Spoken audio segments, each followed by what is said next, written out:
This is the reading for day 176 of the year 2022, June 25, 2022. I'm reading from the New Living Translation of the Chronological One-Year Reading Bible. Today's scripture is from the book of Isaiah, 2 Chronicles, 2 Kings, and Hosea. Isaiah chapter 12, verses 1 to 6. Heading, Songs of Praise for Salvation. In that day you will sing, I will praise you, O Lord. You were angry with me, but not anymore. Now you comfort me. See, God has come to save me. I will trust in him and not be afraid.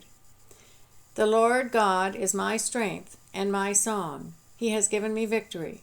With joy you will drink deeply from the fountain of salvation. On that wonderful day you will sing, thank the Lord, praise his name, tell the nations what he has done. Let them know how mighty he is. Sing to the Lord, for he has done wonderful things. Make known his praise around the world. Let all the people of Jerusalem shout his praise with joy, for great is the Holy One of Israel who lives among us. Isaiah chapter 17, verses 1 to 14. Heading, A Message about Damascus and Israel. This message came to me concerning Damascus. Look, the city of Damascus will disappear. It will become a heap of ruins. The towns of Aroer will be deserted. Flocks will graze in the streets and lie down undisturbed, and no one will chase them away. The fortified towns of Israel will also be destroyed, and the royal power of Damascus will end. All that remains of Syria will share the fate of Israel's departed glory, declares the Lord of heaven's armies. In that day Israel's glory will grow dim. Its robust body will waste away. The whole land will look like a grain field after the harvesters have gathered the grain. It will be desolate, like the fields in the valley of Rephaim after the harvest. Only a few of its people will be left, like stray olives left on a tree after the harvest. Only 2 or 3 remain in the highest branches, 4 or 5 scattered here and there on the limbs, declares the Lord, the God of Israel. Then at last the people will look to their Creator and turn their eyes to the Holy One of Israel. They will no longer look to their idols for help or worship what their own hands have made. They will never again bow down to their Asherah poles or worship at the pagan shrines they have built. Their largest cities will be like a deserted forest, like the land the Hivites and Amorites abandoned when the Israelites came here so long ago. It will be utterly desolate. Why? Because you have turned from the God who can save you. You have forgotten the rock who can hide you. So you may plant the finest grapevines and import the most expensive seedlings. They may sprout on the day you set them out. Yes, they may blossom on the very morning you plant them, but you will never pick any grapes from them. Your only harvest will be a load of grief and unrelieved pain. Listen, the armies of many nations roar like the roaring of the sea. Hear the thunder of the mighty forces as they rush forward like the thundering waves. But though they thunder like breakers on a beach, God will silence them and they will run away. They will flee like chaff scattered by the wind, like a tumbleweed whirling before a storm. In the evening, Israel waits in terror, but by dawn, its enemies are dead. This is the just reward for those who plunder us, a fitting end for those who destroy us. 2 Chronicles chapter 28, verses 16 to 21. Heading, Ahaz closes the temple. At that time, King Ahaz of Judah asked the king of Assyria for help. The armies of Edom had again invaded Judah and taken captives, and the Philistines had raided towns located in the foothills of Judah and in the Negev of Judah. They had already captured and occupied Beth-Shemesh, Ajahan, Gidroth, Soko and its villages, Timnah with its villages, and Gimzo with its villages. The Lord has humbled Judah because of King Ahaz of Judah, for he had encouraged his people to sin and had been utterly unfaithful to the Lord. So when King Tiglath-Pileser of Assyria arrived, he attacked Ahaz instead of helping him. Ahaz took valuable items from the Lord's temple, the royal palace, and from the homes of his officials and gave them to the king of Assyria as tribute. But this did not help him. 2 Kings chapter 16, verses 10 to 18. King Ahaz then went to Damascus to meet with King Tiglath-Pileser of Assyria. While he was there, he took special note of the altar. Then he sent a model of the altar to Uriah, the priest, along with its design in full detail. Uriah followed the king's instructions and built an altar just like it, and it was ready before the king returned from Damascus. When the king returned, he inspected the altar and made offerings on it. He presented a burnt offering and a grain offering and poured out a liquid offering and sprinkled the blood of peace offerings on the altar.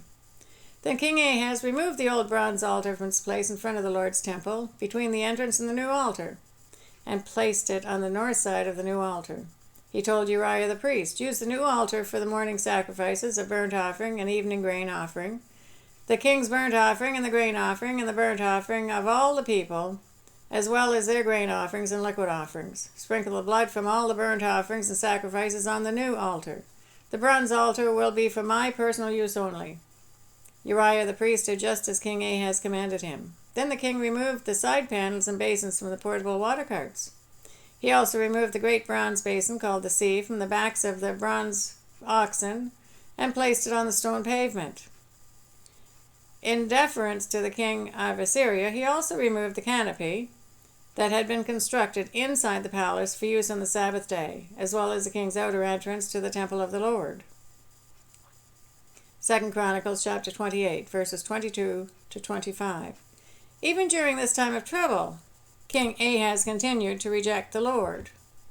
He offered sacrifices to the gods of Damascus who had defeated him. For he said, "Since these gods helped the kings of Aram, they will help me too if I sacrifice to them." But instead, they led to his ruin and the ruin of all Judah. The king took the various articles in the temple of God and broke them into pieces. He shut the doors of the Lord's temple so that no one could worship there, and he set up altars to pagan gods in every corner of Jerusalem. He made pagan shrines in all the towns of Judah for offering sacrifices to other gods. In this way, he aroused the anger of the Lord, the God of his ancestors. 2 Kings chapter 18. 2 Kings chapter 8, verses 1 to 8. Heading: Hezekiah rules in Judah. Hezekiah, son of Ahaz, began to rule over Judah in the 3rd year of King HOSEA's reign in Israel. He was 25 years old when he became king and reigned in Jerusalem 29 years. His mother was Abijah, the daughter of Zechariah. He did what was pleasing in the Lord's sight, just as his ancestor David had done. He removed the pagan shrines, smashed the sacred pillars, and cut down the Asherah poles. He broke up the bronze serpent that Moses had made, because the people of Israel had been offering sacrifices to it. The bronze serpent was called Nehushtan. Hezekiah trusted in the Lord, the God of Israel. There was no one like him among all the kings of Judah, either before or after his time. He remained faithful to the Lord in everything, and he carefully obeyed all the commands the Lord had given Moses. So the Lord was with him, and Hezekiah was successful in everything he did. He revolted against the king of Assyria and refused to pay him tribute. He also conquered the Philistines as far distant as Gaza and its territory, from the smallest outpost to the largest walled city. 2 Chronicles chapter 29, verses 1 and 2. Heading: Hezekiah rules in Judah. Hezekiah was 25 years old when he became king of Judah. He reigned in Jerusalem 29 years. His mother was Abijah, the daughter of Zechariah. He did what was pleasing in the Lord's sight, just as his ancestor David had done. 2 Kings chapter 15, verses 30 and 31. Then HOSEA, son of Elah, conspired against Pekah and assassinated him. He began to rule over Israel in the 20th year of Jotham, son of Uzziah. The rest of the events in Pekah's reign and everything he did are recorded in the book of the history of the kings of Israel.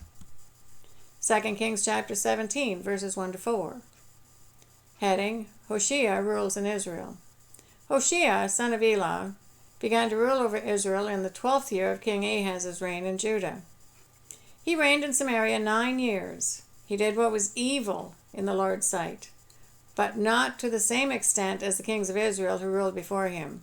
King Shalmaneser of Assyria attacked King HOSEA.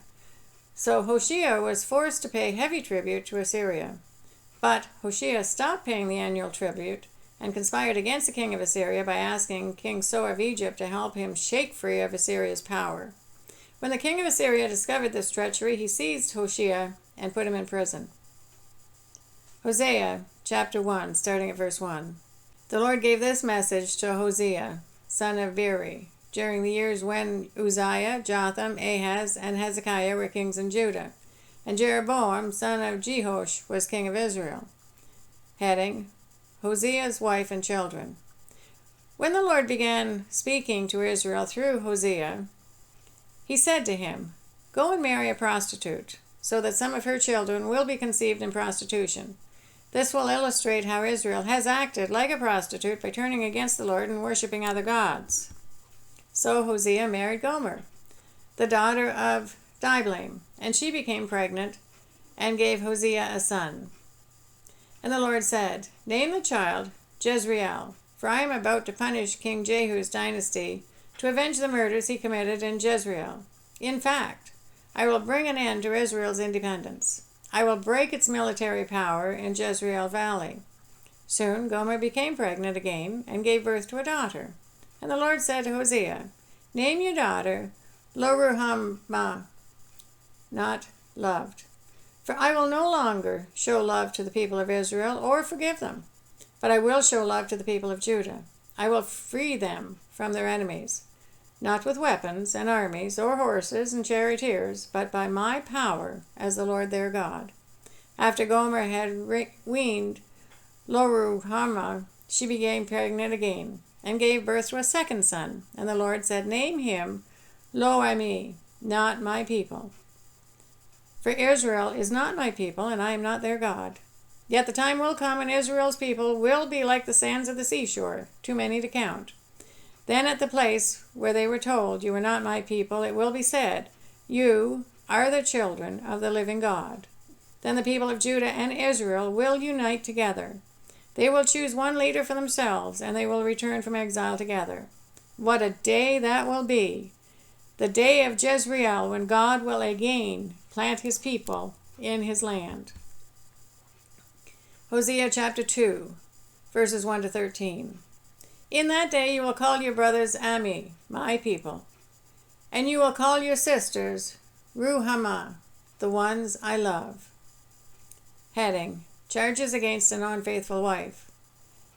"But now bring charges against Israel, your mother, for she is no longer my wife, and I am no longer her husband. Tell her to remove the prostitute's makeup from her face and the clothing that exposes her breasts. Otherwise I will strip her as naked as she was the day she was born. I will leave her to die of thirst, as in a dry and barren wilderness. I will not love her children, for they were conceived in prostitution. Their mother is a shameless prostitute and became pregnant in a shameful way. She said, 'I'll run after other lovers and sell myself to them for food and water, for clothing of wool and linen, and for olive oil and drinks. For this reason I will fence her in with thorn bushes. I will block her path with a wall to make her lose her way. When she runs after her lovers, she won't be able to catch them. She will search for them, but not find them. Then she will think, I might as well return to my husband, for I was better off with him than I am now.' She doesn't realize it was I who gave her everything she has, the grain, the new wine, the olive oil. I even gave her silver and gold. But she gave all my gifts to Baal. But now I will take back the ripened grain and new wine I generously provided each harvest season. I will take away the wool and linen clothing I gave her to cover her nakedness. I will strip her naked in public, while all her lovers look on. No one will be able to rescue her from my hands. I will put an end to her annual festivals, her new moon celebrations, and her Sabbath days, all her appointed festivals. I will destroy her grapevines and fig trees, things she claims her lovers gave her. I will let them grow into tangled thickets, where only wild animals will eat the fruit.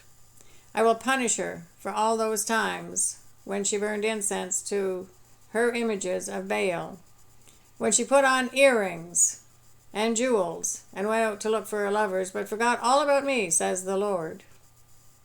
That is a reading for day 176 of the year 2022. God bless each and every one of you, and may God be with you until we meet again.